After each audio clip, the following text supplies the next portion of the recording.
Hello, my dear students. Welcome to you at Easy English Solution, an easy way of learning.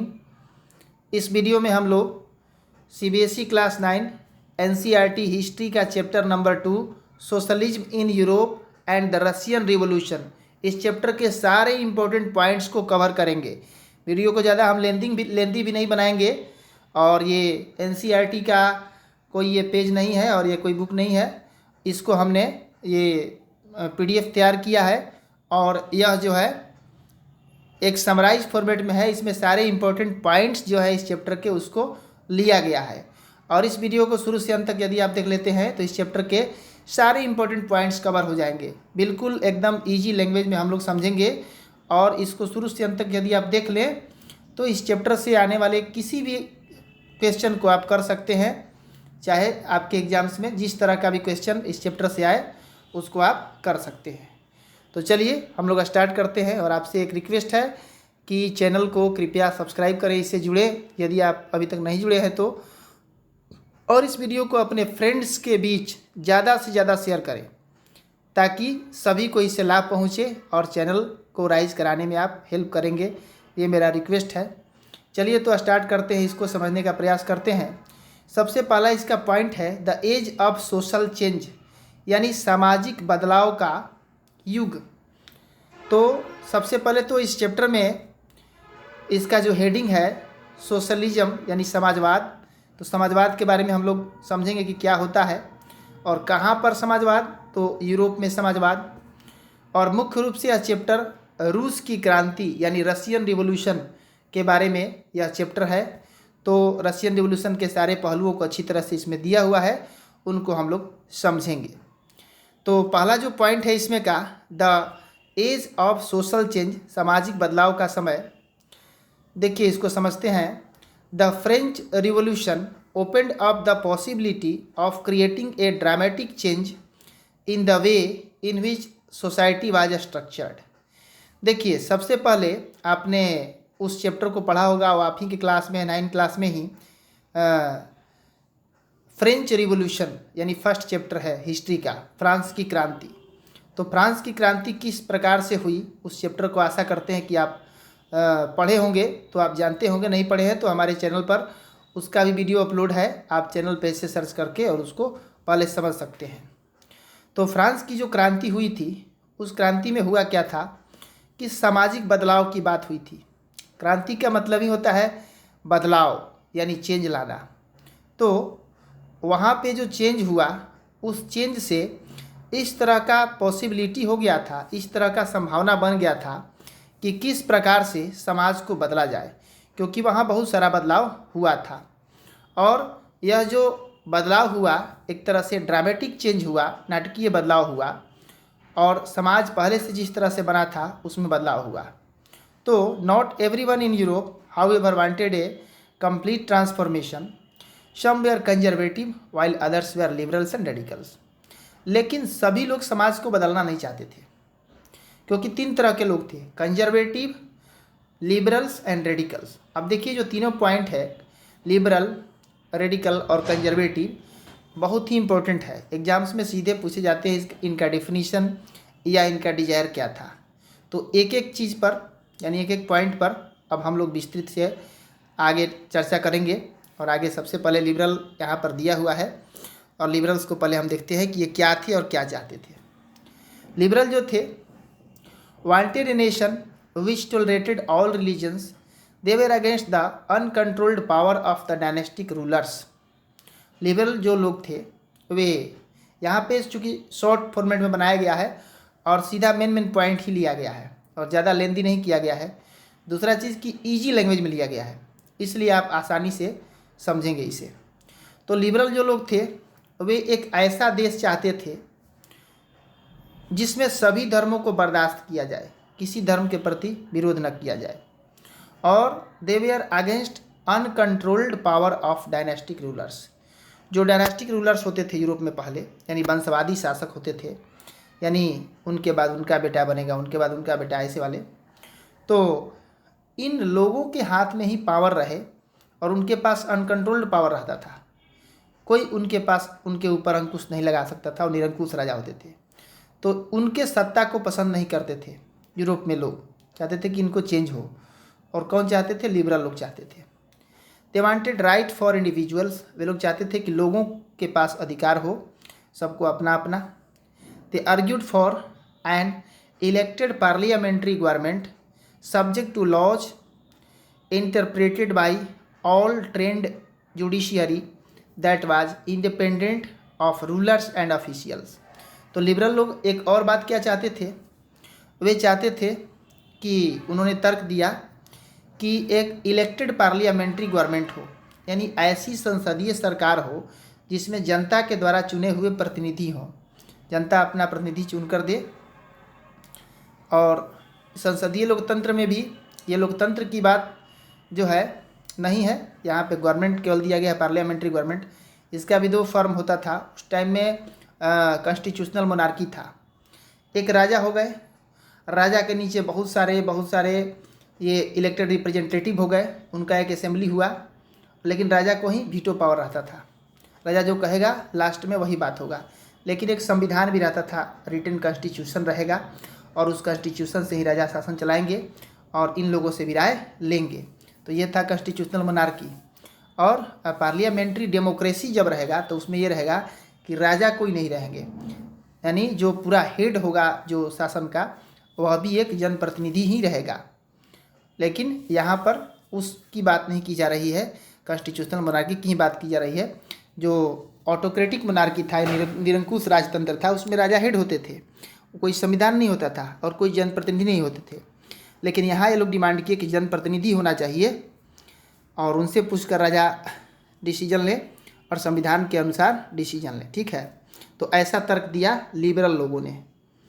और आगे बोल रहा है कि subject to laws interpreted by well trained judiciary that was independent of rulers and officials. तो राजाओं के समय में क्या था? कोई जुडिशियरी नहीं थी, राजा ही फैसला करते थे, जो बोल दिए वो सही हो गया। ऐसे भी बोल देंगे किसी का हत्या करने को तो सेना हत्या कर देगा और कोई राजा को उस पर दोष नहीं लगेगा। लेकिन जनता चाहती थी इससे स्वतंत्रता, कि एक ट्रेंड जुडिशियरी रहे, ऐसा जजों का समूह रहे, ऐसा कोर्ट कचहरी रहे जहाँ पर फैसला हो, जो कानून का जानकार हो, जो ट्रेंड हो, और राजाओं के अंडर में वो लोग न रहें, वो लोग अपने अनुसार से फैसला दें, जैसा कि आज है सभी देशों में, या किसी ऑफिशियल के दबाव में, किसी अफसर के दबाव में जुडिशियरी न रहे। They were not democrat because they did not believe in universal adult franchise. जैसा कि मैंने पहले ही ऊपर बताया कि ये लोग डेमोक्रेटिक नहीं थे, लिबरल लोग कॉन्स्टिट्यूशनल मोनार्की की बात करते थे, जैसा मैंने बताया, एक राजा और सारे जनप्रतिनिधि। क्योंकि ये लोग यूनिवर्सल एडल्ट फ्रेंचाइजी में बात नहीं करते थे, यानी वयस्क सार्वभौम वयस्क मताधिकार, यानी सबको राइट टू वोट, सबको राइट टू वोट की ये बात नहीं करते थे। ये चाहते थे कि कुछ ही लोग जो है हेड बने और वोट भी कुछ ही लोग बने करें, मतलब जो असेंबली में कुछ लोग चुने जाएं, उनको भी चुनने का अधिकार कुछ लोगों को ही चाहिए, जो धनी हैं, जो पढ़े लिखे हैं, ऐसा कुछ क्राइटेरिया था इनका वोट देने का। तो ये तो यूनिवर्सल नहीं हुआ, सबको वोट देने का अधिकार नहीं हुआ, इसलिए यह डेमोक्रेसी भी नहीं हुआ। अब देखिए आगे बढ़ते हैं। लिबरल क्या चाहते थे आप जान ही गए, कॉन्स्टिट्यूशनल मोनार्की चाहते थे, कॉन्स्टिट्यूएंट असेंबली और कॉन्स्टिट्यूशन और जुडिशियरी चाहते थे। अब देखिए निरंकुश राजतंत्र नहीं चाहते थे। रेडिकल एक थे। रेडिकल क्या चाहते थे? तो रेडिकल जो लोग थे, radical wanted a nation in which government was based on the majority of countries population. वो एक ऐसी सरकार चाहते थे जो कि देश की अधिकांश जनसंख्या पर आधारित हो। जैसा अधिकांश पॉपुलेशन है उन्हीं जिनकी संख्या ज़्यादा है उन्हीं की सरकार हो। They disliked concentration of property in hands of few. वे लोग नहीं चाहते थे कि कुछ ही लोगों के हाथ में बहुत सारा संपत्ति रहे। Not the existence of private property. ये लोग ये भी नहीं चाहते थे कि किसी का व्यक्तिगत संपत्ति हो ज़्यादा मात्रा में। ठीक है, अब देखिए आगे जो कंजर्वेटिव हैं वो क्या चाहते थे। कंजर्वेटिव रेसिस्टेड चेंज, ये किसी तरह का बदलाव नहीं चाहते थे। After the revolution they started accepting change. जब क्रांति हुआ तो ये लोग भी धीरे धीरे बदलाव को स्वीकार करने लगे कि ठीक है, होना चाहिए। फ्रांस में भी किए थे, धीरे धीरे मेंटलिटी इनका चेंज हुआ था। Provided it was slow and had links and respected the past. बदलाव हो, लेकिन कैसा बदलाव चाहते थे ये, कि धीरे धीरे बदलाव हो। दूसरा चीज़ कि ये पास्ट से जुड़ा रहे, यानी अतीत से बिल्कुल अलग ना हो, पास्ट की भी कुछ चीज़ें रहे। जैसे ये चाहते थे कि मोनार्की रहे, चर्च का महिमा बनी रहे, और बिल्कुल रेडिकल चर्च को भी नहीं चाहते थे, क्योंकि चर्च में बहुत संपत्ति था। फ्रांस में यही हुआ था, वहाँ का संपत्ति को कन्फिस्केट कर दिया गया था, सारा ले लिया गया था। और कंजर्वेटिव चाहते थे कि चर्च का संपत्ति न लिया जाए। तो ये एक डिफरेंस था। अब देखिए आगे जो है इंडस्ट्रीज एंड सोशल चेंज। उद्योग धंधे लगे यूरोप में, इंडस्ट्रियल डेवलपमेंट हुआ तो समाज का भी बदलाव हुआ। This was the time of economic and social change, यानी यह जब उद्योग धंधे लगे तब आर्थिक और सामाजिक बदलाव का समय था। It was also the beginning of the industrial revolution. औद्योगिक क्रांति के भी शुरू होने का यही समय था। औद्योगिक क्रांति, इंडस्ट्रियल रिवोल्यूशन, यानी कि कम समय में और कम मेहनत में ज़्यादा काम कर लेना, यानी कि मशीनों का खूब होड़, फैक्ट्री लगाने का खूब होड़, और उसके माध्यम से तेज़ गति से industrial development. Men, women and children were pushed into factories for low wages. Liberals and radicals who were factory owners felt that efforts must be encouraged so that benefits of industrialization should be passed on to workers. अब जब factory लगे तो पुरुष, महिलाएं, बच्चे सभी को जबरन फैक्ट्रियों में धकेला गया। कम मजदूरी पर खूब काम कराया जाने लगा। और जो लिबरल थे, जो रेडिकल थे, जो कि फैक्ट्रियों के मालिक होते थे, ये लोग ये सोचते थे कि यहाँ पर जो इंडस्ट्रियलाइजेशन है उससे प्रयास करते थे कि हम लोग इंडस्ट्रियलाइजेशन के फ़ायदे को वर्कर तक भी पहुँचाएं, वर्करों को भी इसका फ़ायदा मिले, वो भी डेवलप हों। और ये वो क्यों चाहते थे, यहाँ पर देखिए डिटेल में नहीं दिया हुआ है। वो इसलिए चाहते थे क्योंकि जो वर्कर हैं इनके पास भी यदि पैसा बढ़ेगा, इनका भी स्थिति ज़्यादा होगा तो अच्छा होगा, तो ये क्या करेंगे, ये भी खरीदार बनेंगे, तब ना ये इंडस्ट्रियल प्रोडक्ट को खरीदेंगे तो ज़्यादा उनका सेलिंग होगा। नहीं तो वर्कर ये स्थिति में नहीं थे कि औद्योगिक सामान जो महंगा होता था नया फैक्ट्री में बना हुआ खरीद पाए। तो ये तो चाहते थे फैक्ट्री ओनर कि इनका भी आर्थिक विकास हो और खरीदार देश में बढ़े। अब देखिए सोशलिज्म इन यूरोप में समाजवाद। Socialists were against private property and saw it as root of social evil. Socialist यानी समाजवादी जो लोग थे, सोशलिज्म मतलब क्या है, सबके पास बराबर मात्रा में संपत्ति का बंटवारा हो जाना, यानी बराबरी की भावना ला देना आर्थिक तौर पर, सामाजिक तौर पर, इसी को बोलते हैं समाजवाद यानी सोशलिज्म। तो जो सोशलिस्ट लोग थे वे चाहते थे, वो प्राइवेट प्रॉपर्टी के विरुद्ध थे, चाहते थे कि किसी के पास ज़्यादा संपत्ति न रहे एक आदमी के पास, क्योंकि ज़्यादा संपत्ति ही सभी बुराइयों का कारण है। ज़्यादा जो धनी आदमी रहेगा वो अपने से गरीब को नीचा समझेगा, उस पर विभिन्न अत्याचार शोषण करेगा। They had different visions of the future. भविष्य को लेकर उनकी विभिन्न प्रकार की जो है दृष्टिकोण थी, सोच थी। Some believed in cooperatives, some demanded that government must encourage cooperatives. कुछ लोग कोऑपरेटिव में विश्वास करते थे। कोऑपरेटिव का मतलब मान लीजिए कोई फैक्ट्री है और उस फैक्ट्री में जितने भी वर्कर्स हैं सबका हिस्सेदारी रहे फ़ायदा में, उनके कंट्रीब्यूशन के अनुसार, यानी बहुत सारे शेयर रहें। लेकिन कुछ लोग चाहते थे कि कोऑपरेटिव ऐसे नहीं चल सकता है बड़े पैमाने पर, इसमें सरकार का भी सहयोग होना चाहिए तभी चलेगा, इसलिए सरकार इसको इनकरेज करे, इसको प्रोत्साहित करे। Karl Marx and Friedrich Engels. Karl Marx और फ्रेडरिक एंगेल्स ये दो बहुत बड़े दार्शनिक थे। Added that industrial society was capitalist. इन लोगों ने कहा कि ये जो औद्योगिक समाज है वह कैपिटलिस्ट समाज है, यानी पूंजीपति का समाज है। Marx believe that a socialist society would free the workers from capitalism. Karl Marx का मानना था कि जब सोशलिस्ट सोसाइटी बन जाएगा, समाजवादी समाज बन जाएगा, तो वह वर्करों को कैपिटलिज्म से फ्री कराएगा। यानी कि जो पूंजीवाद है, पूंजीवाद माने एक आदमी ही ज़्यादा पैसा बटोरते जाए, उसका मुख्य उद्देश्य है केवल पैसा बटोरना, दूसरे को फ़ायदा ना पहुंचाना, अपना माने काम चलाने पर उसको पैसा दे, दूसरे को और उनका शोषण करके अपने खूब पैसा जुटाए, ये कैपिटलिस्ट का काम था। तो कैपिटलिस्ट लोगों से तभी छुटकारा मिलेगा वर्कर को जब सोशलिस्ट सोसाइटी होगा, समाजवादी समाज होगा, या ऐसा मानना था कार्ल मार्क्स का।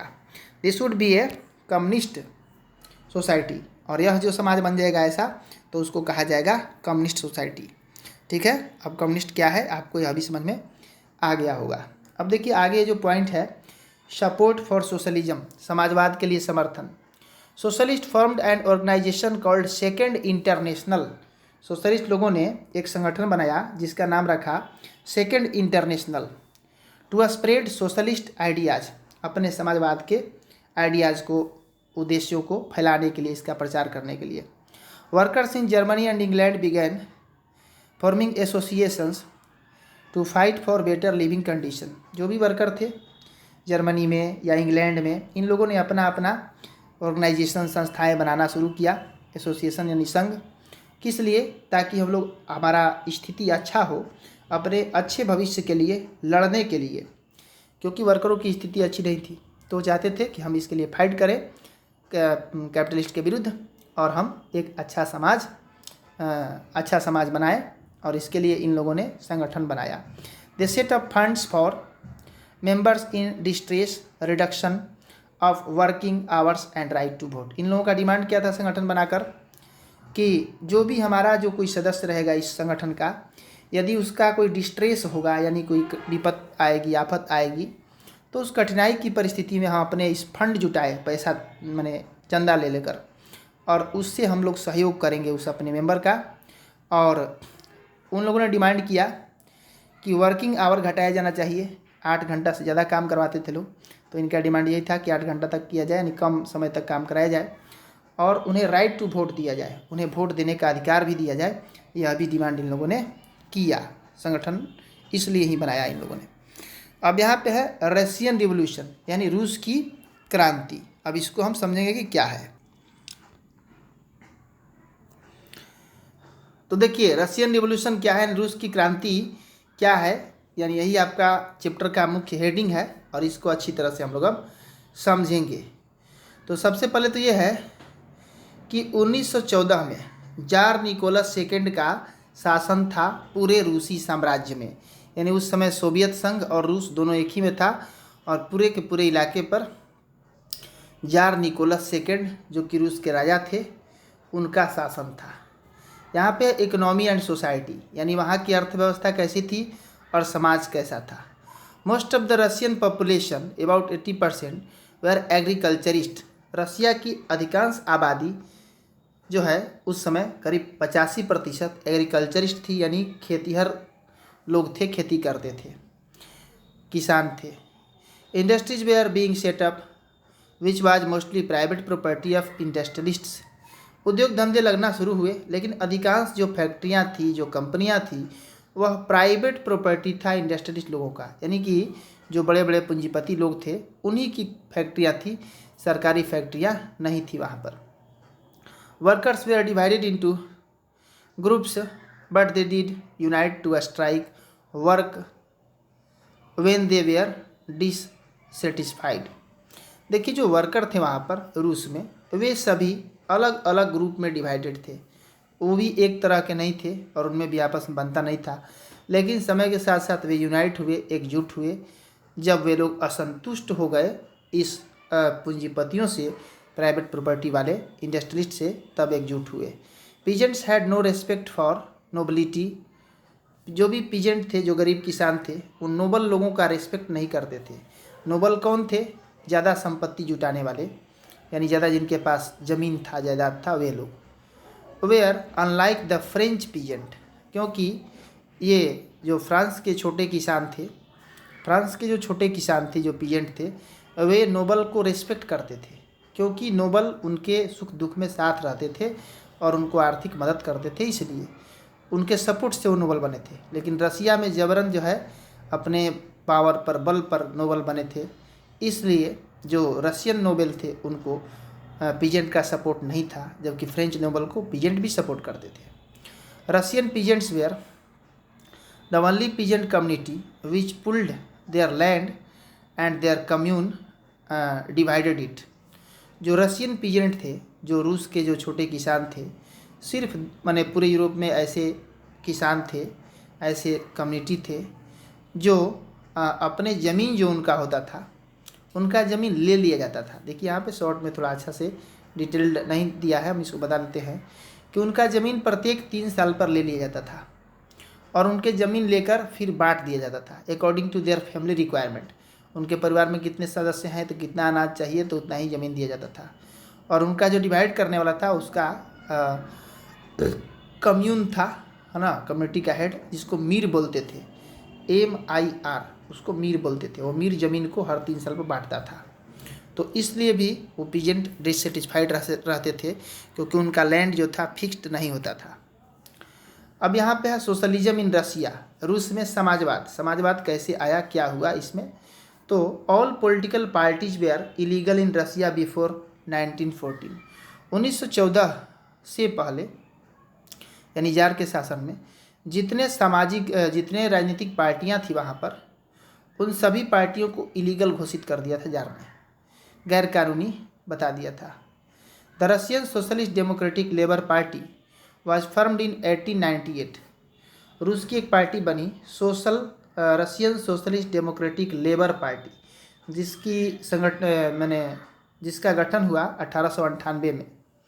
It struggle to give peasants their rights over land that belong to nobles. इस पार्टी ने क्या किया?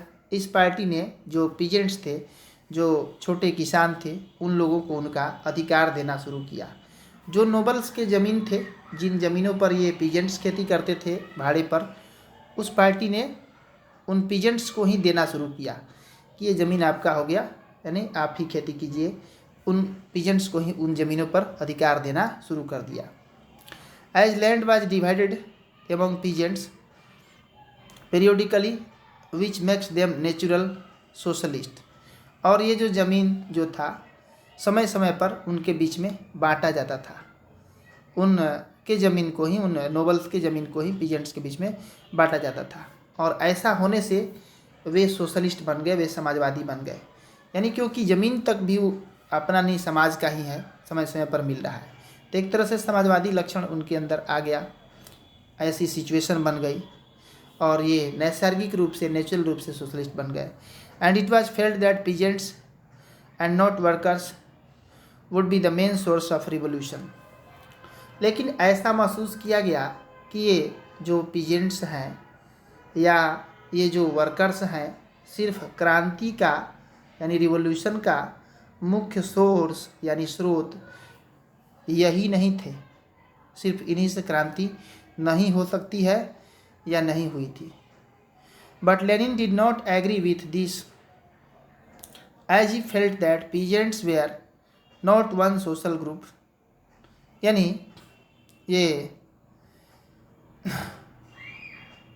यानी ऐसा माना जाता था, सोशलिस्ट लोग मानते थे कि जो पीजेंट्स हैं वही मेन सोर्स हैं। क्या चीज़ का? तो क्रांति करने का।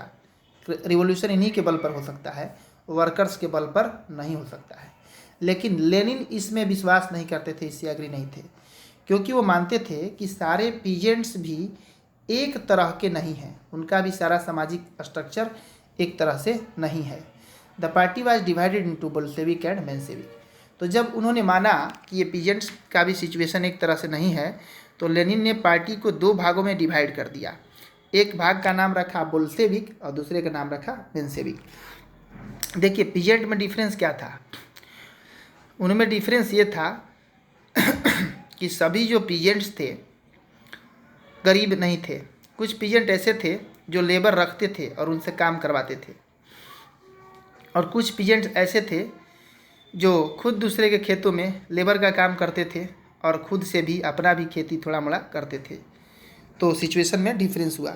जो लेबर रख के काम करवाते थे वो मिडिल क्लास ये पीजेंट्स थे, अपने आप को लेबरर से या छोटे पीजेंट से बड़ा समझते थे। तो इस तरह की स्थिति थी। तो देखिए आगे यहाँ पर 1905 का क्रांति क्या था, इसको हम लोग समझते हैं। रसिया वाज एन ऑटोक्रेसी। रूस जो था एक ऑटोक्रेसी कंट्री था, यानी ये निरंकुश राजा का शासक था, ये देश था, निरंकुश राजा का शासन था वहाँ पर, यानी कोई उसको कंट्रोल नहीं कर सकता था। कहिए कि वो एब्सोल्यूट मोनार्क था, यानी संविधान भी नहीं था उसके ऊपर, वह अपने से जार जो था शासन को चलाता था। Tsar was not subject to parliament, parliament का भी सब्जेक्ट नहीं था जार। कहने का मतलब है कि जार के नीचे कोई पार्लियामेंट नहीं था कि पार्लियामेंट ये ज़्यादा लोग उसमें का सलाह देंगे तो वो काम होगा, या ज़्यादा लोग विरोध कर देंगे तो वो काम नहीं होगा, ऐसा कुछ बात नहीं था। जार वन एंड ओनली मैंने फुल पावर में था, जो कहेगा वही होगा। Liberals wanted to end this state of affairs, liberal लोग राज्य इस प्रकार से चले, इस मैटर को ही समाप्त करना चाहते थे, यानी चाहते थे कि राज्य ऐसे न चले।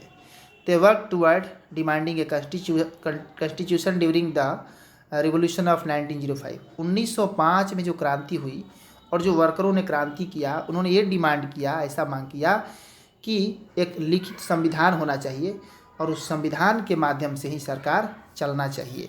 राजा जैसे जो मुंह में आया बोल देंगे वही सिर्फ नहीं होगा। अब देखिए यहाँ पे एक बहुत बड़ा मेजर टर्निंग है, ब्लडी संडे। ब्लडी संडे क्या है, बहुत महत्वपूर्ण पॉइंट है। Prices of essential goods rose so quickly by 1904 that the real wages declined by 20%। जो भी सामान थे, जरूरी सामान जिसको रोज़ रोज़ काम है, जैसे मान लीजिए कि गेहूँ है ना, या ब्रेड या चीनी, रोज़ रोज़ के यूज वाला सामान, तो इन सभी सामानों का भाव बहुत ही ज़्यादा बढ़ गया।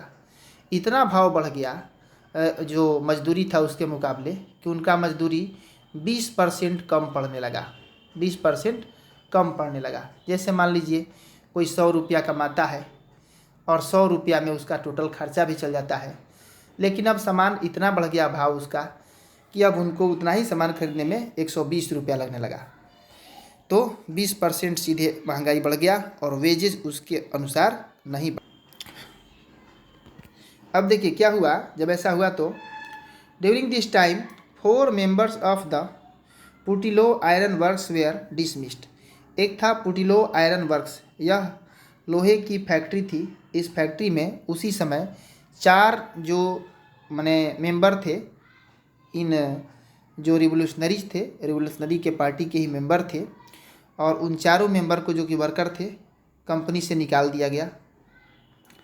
एक्शन वाज कॉल्ड फॉर, और इनके समर्थन में उस पार्टी ने भी एक्शन लिया। ऊपर जैसा कि आपने पढ़ा कि एक संगठन बनाया इन लोगों ने, वर्कर ने, और एक्शन लिया। तो एक्शन में क्या किया ये लोग, over 1,10,000 workers in Saint Petersburg went on a strike demanding a reduction in working hours and increase in wages. 1,10,000 माने जो वर्कर थे, जो मजदूर थे, वो सेंट पीटर्सबर्ग के सामने, ये क्या था सेंट पीटर्सबर्ग, तो सेंट पीटर्सबर्ग जो था जार का महल था जिसमें कि वो रहता था, जो शासक था रसिया का, उसके सामने हड़ताल करने लगे और इन लोगों ने डिमांड किया कि वर्किंग आवर घटाया जाए और वेजेज यानी मजदूरी बढ़ाया जाए। The process was led by father Gapon, और ये जो प्रोसीजन था, प्रोसीजन यानी जुलूस 1,10,000 लोगों का, इस जुलूस को लीड कर रहे थे, जो हेड थे, उनका नाम था father गैपोन।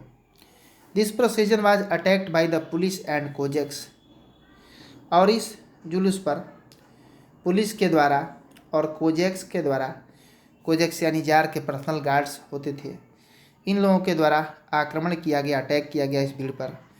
Over 100 workers where killed, 100 से ज़्यादा वर्कर जान से मार दिए गए। A strike took place as a reaction, और अब ऐसा हुआ तो इसके रिएक्शन के रूप में, यानी इसके खिलाफ में कहिए, हड़ताल हो गया वर्करों का। पीपुल डिमांडेड ए कंस्टिट्यूएंट असेंबली, लोगों ने एक कंस्टिट्यूएंट असेंबली का डिमांड करना शुरू कर दिया, यानी संविधान सभा, यानी कि संविधान का निर्माण किया जाए, संविधान बनाया जाए, उसके अनुसार शासन चलेगा। तो ये मांग लोग करने लगे। अब देखिए जो जार था, वहाँ का शासक था, allowed the creation of an elected consultative parliament और डूमा। जार ने कहा कि ठीक है, एक पार्लियामेंट बनाया जाए, कंसल्टेटिव पार्लियामेंट, यानी उससे ही कंसल्ट करके जार अपना शासन चलाएगा। वो ग्रुप ऑफ रिप्रेजेंटेटिव रहेगा, लोगों का समूह रहेगा, और उसका नाम रखा गया उस पार्लियामेंट का डूमा। तो डूमा का फॉर्मेशन का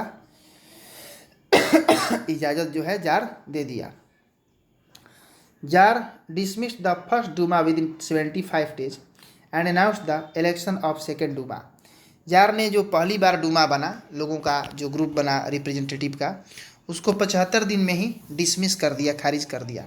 क्योंकि जार जो था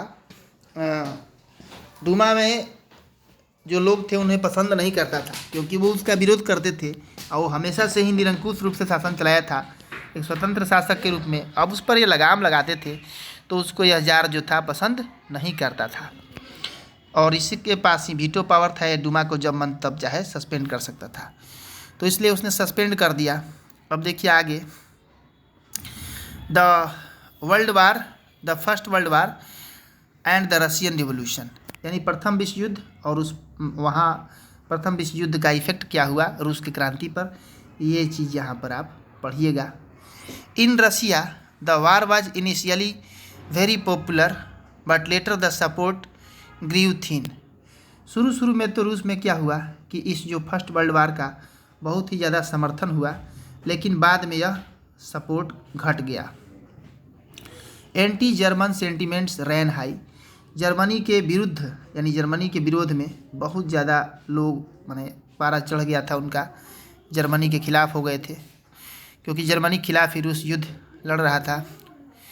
Russian आर्मीज lost badly in Germany and Austria, रूस की जो आर्मी थी वह बुरी तरह से पराजित हो गई थी जर्मनी में और ऑस्ट्रिया में। There were 7 million casualties and 3 million refugees in Russia, Russia में करीब 7 मिलियन यानी 70 लाख यानी मौतें हुई थी, दुर्घटनाएं हुई थी, लोगों की या तो जान गई थी या लोग घायल हुए थे, है ना, ऐसा कैजुअल्टी घटनाएं हुई थी। और 3 मिलियन यानी 30 लाख लोग रिफ्यूजी हो गए थे रशिया में, यानी बेघर हो गए थे, उनका घर बार अब नहीं था, भागकर शरणार्थी हो गए, शरण में लिए या तो दूसरे देश में चले गए। The war also affected the industry, या तो देखिए रिफ्यूजी यहाँ कैसे हुए थे, रूस के लोग दूसरी जगह गए थे कि दूसरे लोग भी रूस में आए थे, इसका भी उल्लेख नहीं किया है। रिफ्यूजी दोनों सेंस में यूज होता है word.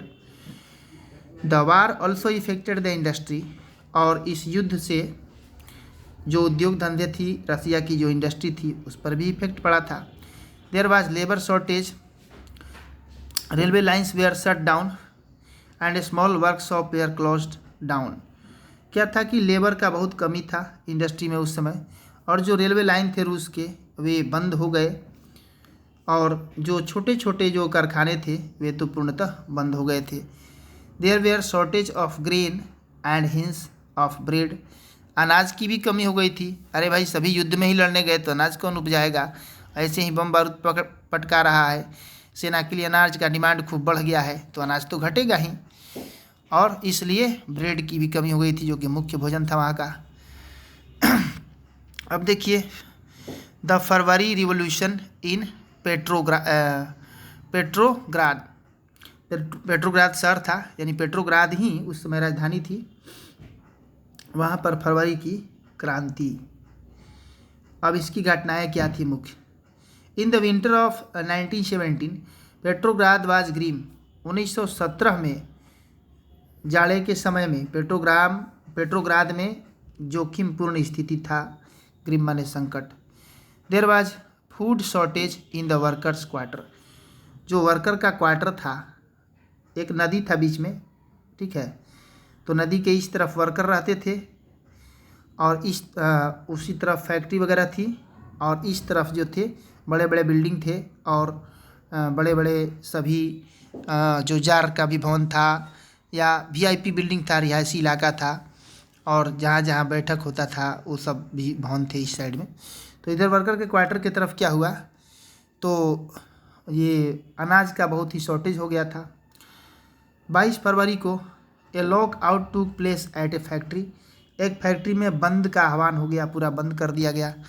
Workers of 50 other factory joined in sympathy, और उनके सहानुभूति में फैक्ट्री में जब लॉकआउट हो गया, बंद हो गया, फैक्ट्री को जब बंद हुआ तो सभी वर्कर को उसमें से काम तो नहीं मिलेगा, बेरोजगार हो गए। तो उन लोगों के समर्थन में 50 दूसरे फैक्ट्रियों के जो वर्कर थे उन लोगों ने भी उनके समर्थन में, सहानुभूति में ज्वाइन कर लिए इस हड़ताल में। Women also led and participated in the strike. महिलाओं ने भी अपना संगठन बनाया और वो भी जो है हड़ताल में भागीदार हो गई। This came to be called the International Women's Day, और इसी घटना को इंटरनेशनल वुमेंस डे कहलाता है, अंतर्राष्ट्रीय महिला दिवस हो गया। अब देखिए, the government imposed a curfew as the quarters of the fashionable area and official buildings were surrounded by workers. सरकार जो थी कर्फ्यू लगा दिया, कर्फ्यू यानी कि एक बहुत ही कड़ाई कर दिया, पुलिस खूब बिछा दिया। किधर? तो जिधर फैशनेबल बिल्डिंग थे नदी के दूसरे साइड में, और जिधर बड़े बड़े ऑफिसेज थी, तो उन सभी बिल्डिंग को वर्करों ने घेर लिया था। वर्करों ने घेर लिया और वहीं पर प्रदर्शन करने लगे, और उनसे बचने के लिए सरकार ने कर्फ्यू लगा दिया, पुलिस उतार दिया। देखिए 24 और 25 तारीख को क्या हुआ, तो the government called out the cavalry and police to keep an eye on them. सरकार ने पुलिस को बुलाया और आर्मी को बुलाया। पुलिस और सेना दोनों को किस लिए बुलाया? To keep an eye on them, इन वर्करों पर दृष्टि बनाए रखने के लिए, नज़र बनाए रखने के लिए, क्या कर रहे हैं क्या नहीं कर रहे हैं, माने कोई गड़बड़ न कर पाए। On 25 February the government suspended the Duma and politicians spoke against this major.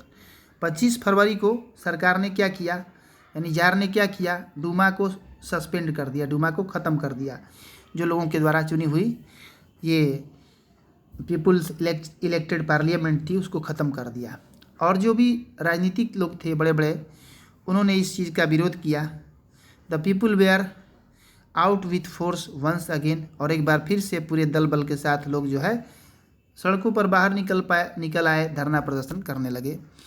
अब देखिए on 27 the police headquarters were ransacked, और 27 फरवरी को जो पुलिस के हेड क्वार्टर थे वहाँ पर लूटपाट की जाती है, उसको घेर ली जाती है और लूटपाट किया जाता है।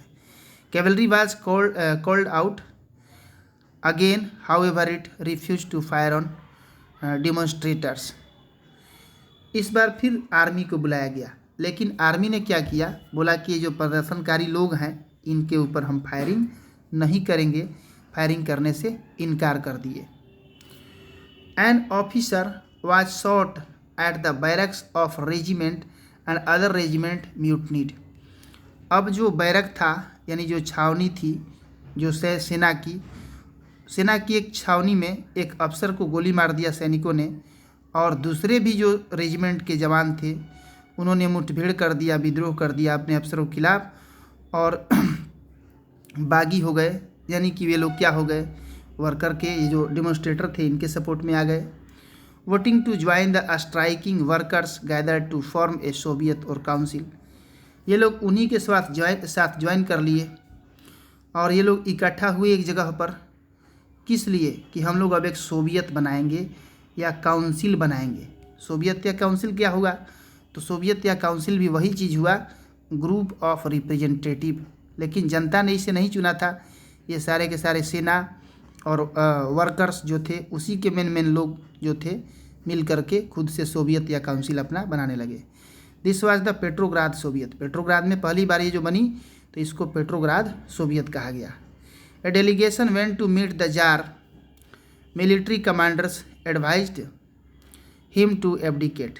अब इन लोगों ने, यानी जो डिमॉन्स्ट्रेटर थे वे लोग और जो आर्मी वाले थे वे लोग, अपने प्रतिनिधियों को, कुछ मेन लोगों को चुन करके और जार से भेंट करने के लिए भेजा कि आप लोग जाइए जार को ये प्रस्ताव दीजिए।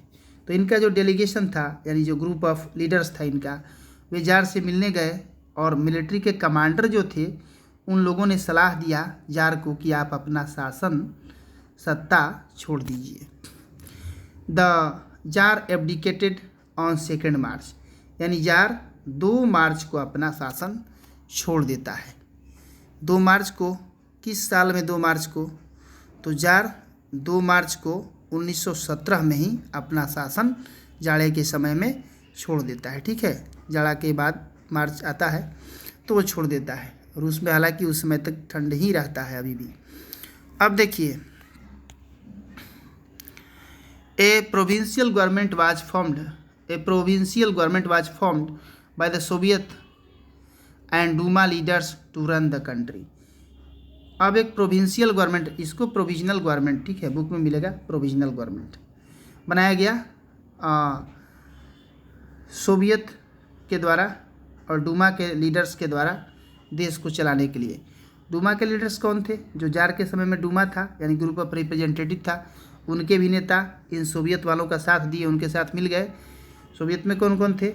तो वर्कर्स थे और ये जो आर्मी के जवान थे। तो इन सभी लोगों ने मिल करके प्रोविजनल गवर्नमेंट बनाया देश को चलाने के लिए। The people involved were the parliamentarians, workers, women workers, soldiers and military commanders. और जो लोग इसमें भागीदार थे इस सरकार में, इसमें पार्लियामेंटेरियन लोग थे, यानी पार्लियामेंट्री डेमोक्रेसी को, पार्लियामेंट्री गवर्नमेंट को पसंद करने वाले लोग, वर्कर लोग, महिलाएं भी जो वर्कर में थी, और सैनिक और मिलिट्री के कमांडर, ये सारे लोग मिलजुल कर इस सरकार में थे। अब इसका इफेक्ट क्या हुआ, प्रभाव क्या हुआ? तो restriction on public meetings and associations were removed. पहले जार के समय में क्या था कि पब्लिक मीटिंग नहीं करना है, माने हर जगह सामूहिक रूप से सभा नहीं करना था, और एसोसिएशन नहीं बनाना था, संगठन नहीं बनाना था, उस पर रोक था। सारी पार्टियां गैर कानूनी थी 1914 से पहले, आपने पढ़ा है ऊपर। तो ये सब जो प्रतिबंध थे इसको हटा दिया गया, क्योंकि ये तो सामान्य सरकार थी, अब ये तानाशाही सरकार थी नहीं। सोवियत्स वेयर सेटअप एवरीवेयर, अब हर जगह सोवियत बनाया गया, यानी ग्रुप ऑफ रिप्रेजेंटेटिव बनाया गया। In individual areas factory committee were formed which began questioning the way industrialist ran their factories. अब देखिए, जो भी इंडिविजुअल एरियाज थे, यानी कि जो व्यक्तिगत भी जो फैक्ट्री चलता था या बड़े बड़े जो धनी थे, तो उनके खिलाफ भी लोगों का ग्रुप बना दिया गया। अब वो फैक्ट्रियों में भी पूछने लगे क्वेश्चन, जो वर्कर होंगे फैक्ट्री में वे सारे वर्करों का ग्रुप बना दिया गया, या दूसरे भी लोग उसमें थे पार्टी वाले। अब ये इस बात का क्वेश्चन पूछने लगे कि कैसे इंडस्ट्रियलिस्ट अपना फैक्ट्री आप चला रहे हैं, यानी उनके चलाने के तरीके पर भी सवाल उठने लगे कि ऐसे नहीं चलेगा, ऐसे होगा। यानी ये संपत्ति समाज का है, सामाजिक तौर पर इसका बंटवारा होगा, इसके फायदे का, ये चाहते थे ये लोग।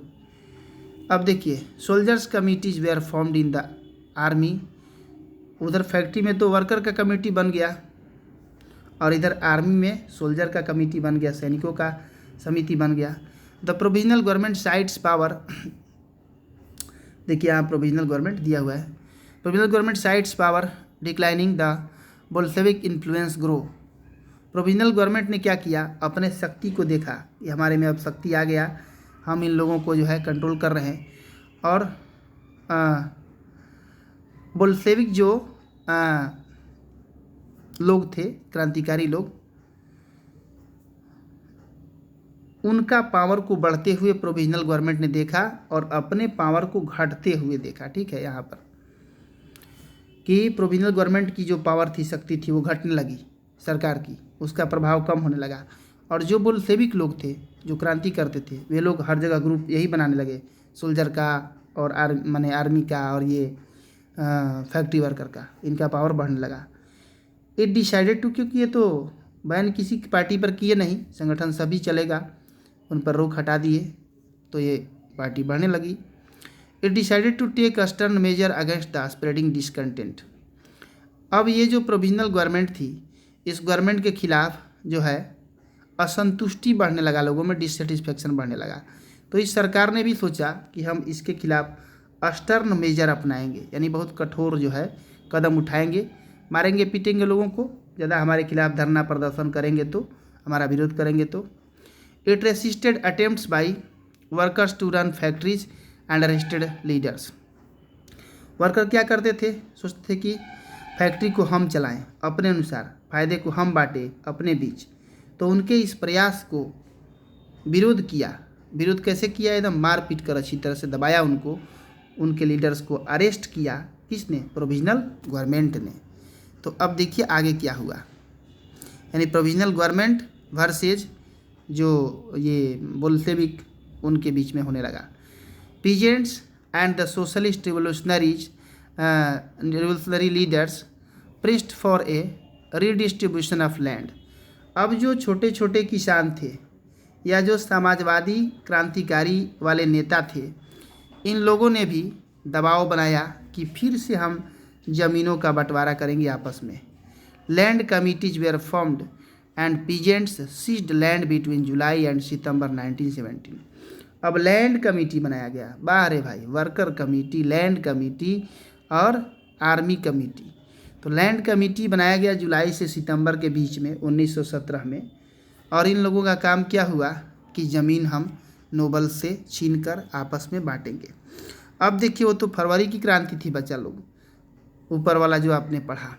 अब यह है अक्टूबर की क्रांति, अक्टूबर रिवॉल्यूशन। फरवरी क्रांति में क्या हुआ? पेट्रोग्राद सोवियत का फॉर्मेशन हुआ और डूमा तो ख़त्म ही हो गया और जार को अपना शासन छोड़ना पड़ा। अब देखिए अक्टूबर की क्रांति में क्या होती है। 16 अक्टूबर 1917 को Lenin persuaded the Petrograd Soviet and Bolshevik Party to agree to a socialist seizure of power.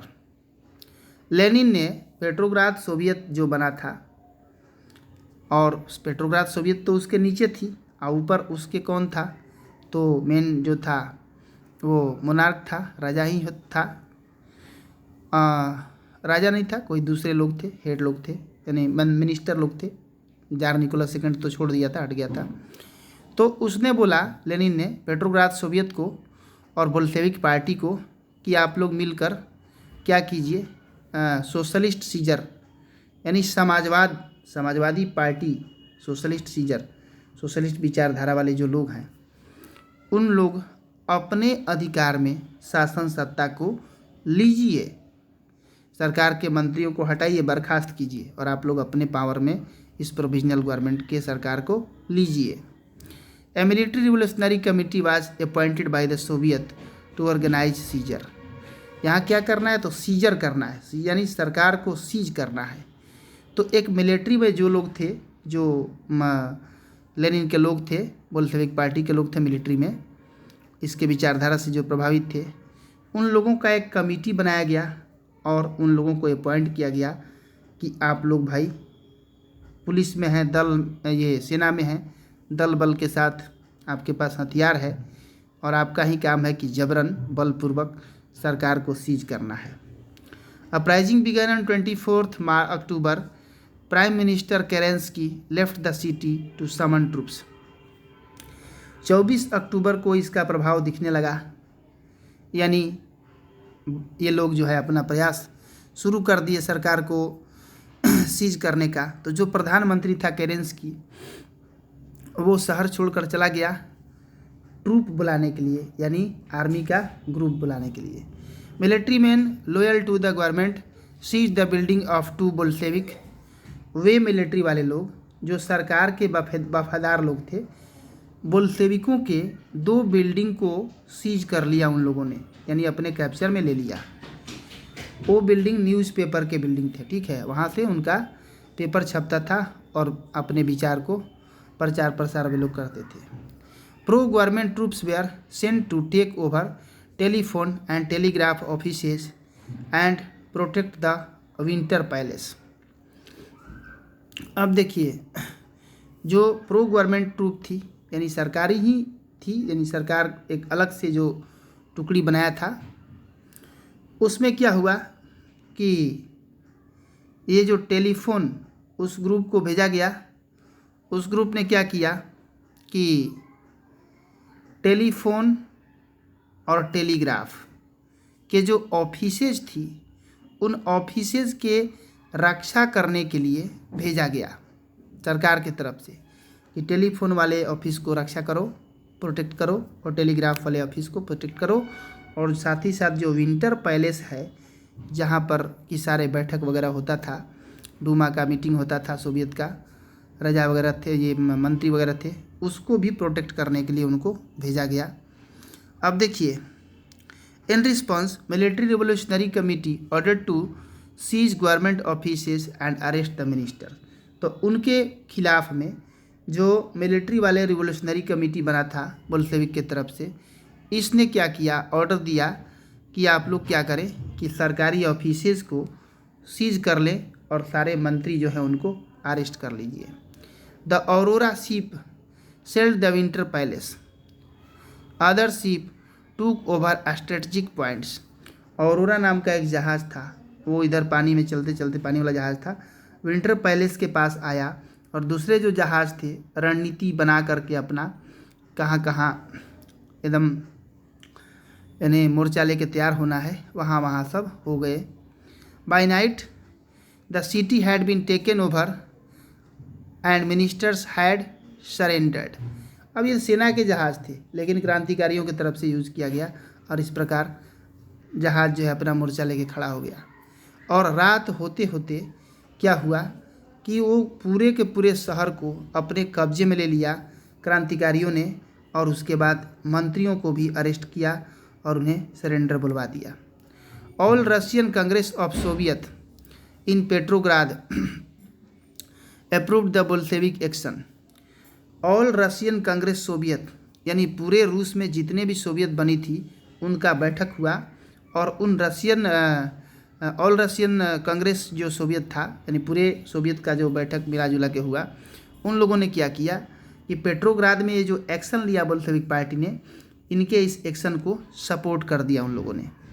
Heavy fighting in Moscow, Moscow जो शहर आज जो कि रूस की राजधानी है, यहाँ पर बहुत झड़प हुई, झगड़ा हुई है ना, दिसंबर में।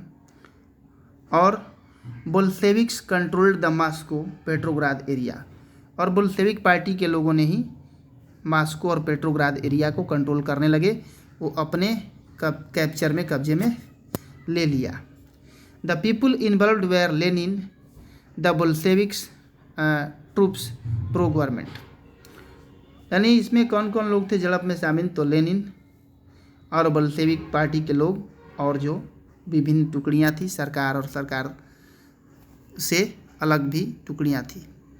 अब इसका प्रभाव क्या हुआ, most industry and banks were nationalised in November 1917।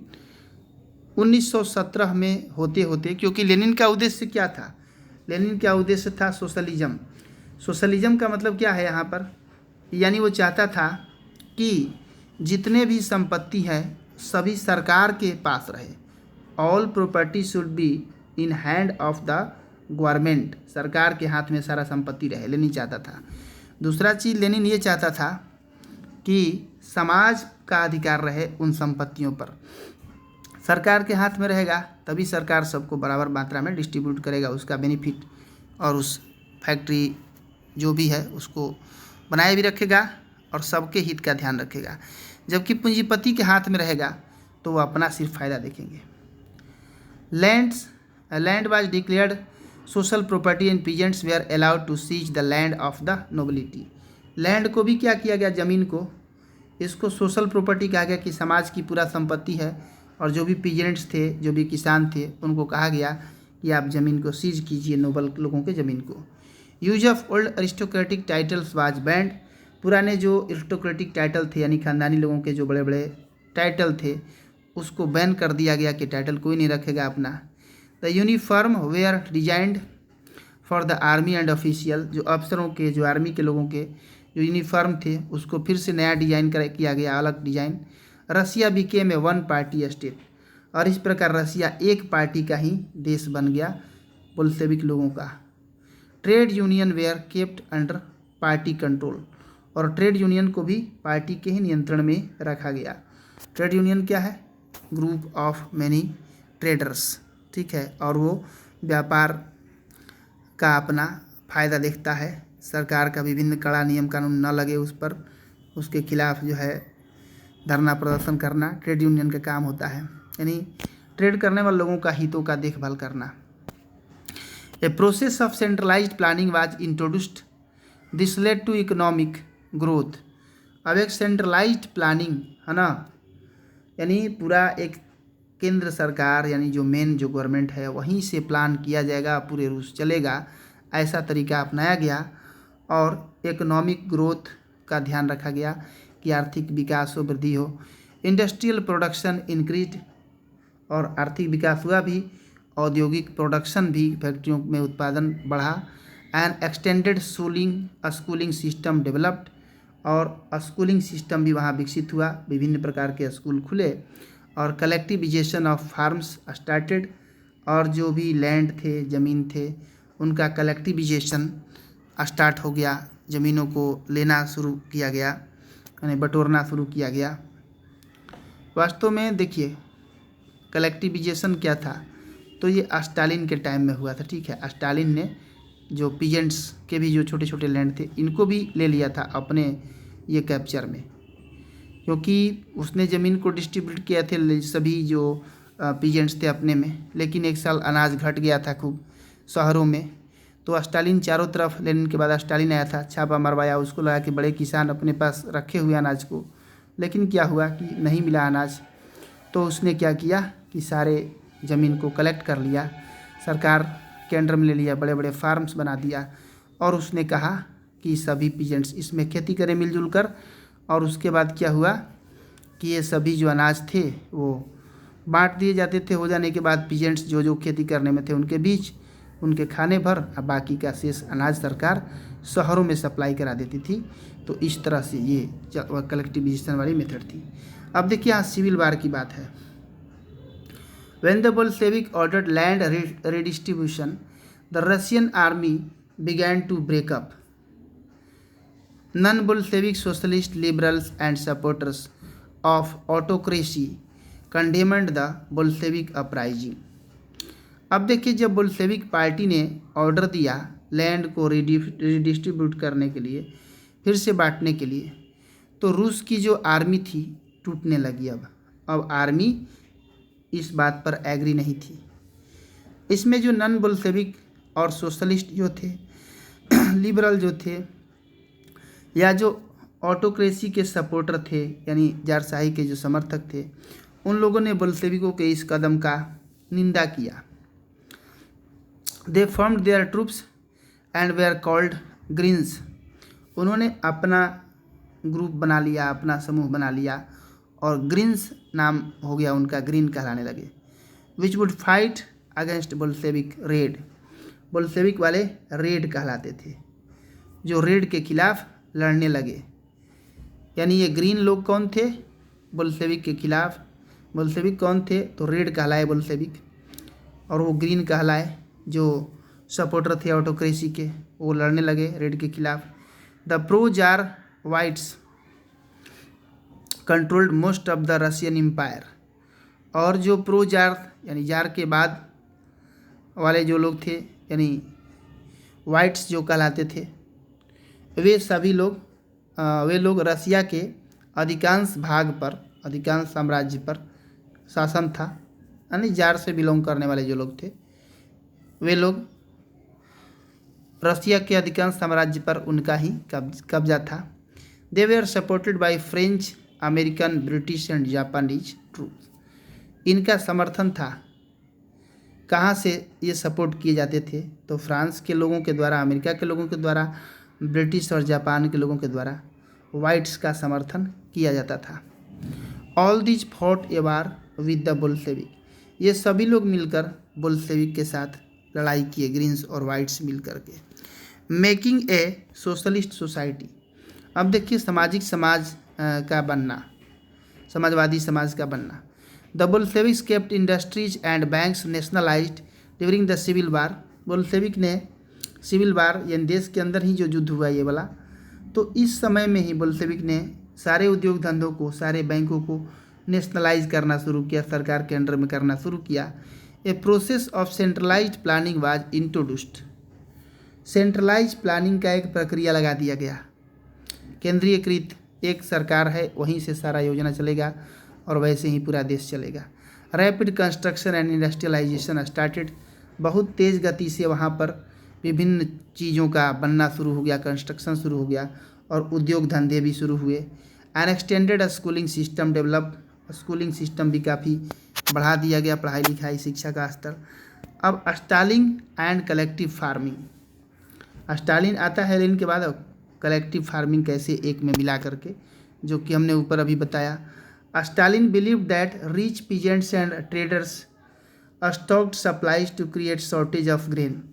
Stalin ये मानता था कि जो धनिक किसान हैं और जो ट्रेडर हैं, जो व्यापारी हैं, वो अनाज को इकट्ठा करके जमा कर लेते हैं ताकि जब भाव बढ़ जाएगा तब हम माने अनाज का कमी पैदा कर दें और जब भाव बढ़ेगा तो हम निकाल कर बेचेंगे। Hence collectivisation was the need of the hour. तो उसने सोचा कि ऐसा सिचुएशन से निपटने के लिए कलेक्टिविजेशन ही करना आवश्यक है। This system would also help to modernise farms. और ऐसा करने से जो फार्म हैं, जो खेत हैं, उनको आधुनिकीकरण करना, उनको उसमें मॉडर्न टेक्निक अप्लाई करने में भी मदद मिलेगी, उनका विकास करने में। Those farmers who resisted collectivisation were punished, deported और एक्साइल्ड। वे किसान जिन्होंने कलेक्टिविजेशन मेथड का विरोध किया उनको दंडित किया गया, उनको जो है देश से बाहर निकाल दिया गया, उनको पकड़ कर जो है जेल में बंद किया गया, ये सब काम किया गया। अब देखिए ग्लोबल इन्फ्लुएंस, यानी स्टालिन जो है बहुत सारे देखिए लोगों को मार दिया था, माने अपने देश में 2-2.5 करोड़ लोगों को मार दिया था। जो लोग विरोध करते थे उनको पकड़वा लेता था, बंद करा देता था, एक जेल टाइप का गुल्लक बनाया था उसमें, और लोगों को बहुत माने हत्या कराया था। ये समझिए कि हिटलर से भी क्रूर शासक था। ग्लोबल इन्फ्लुएंस यानी पूरे दुनिया में इसका क्या प्रभाव पड़ा। By 1950s it was recognised in country and outside that everything was not in keeping with the ideals of Russian Revolution। 1950 तक ऐसा पहचान कर लिया गया देश के अंदर और देश के बाहर भी कि हर चीज़ जो है रूस की जो क्रांति थी उसके आदर्श के अनुसार नहीं थी, वो आइडियल नहीं था हर चीज़, यानी रशियन रिवोल्यूशन के अनुसार जैसा शुरू में प्लान बना था कि ऐसे देश चलेगा, ऐसे होगा, ऐसे समाजवाद होगा, सबको बराबरी मिलेगा।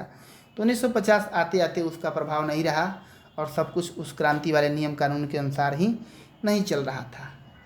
दाविड्स industries and agriculture had developed and the poor were being fed the essential freedom to its citizen was being denied.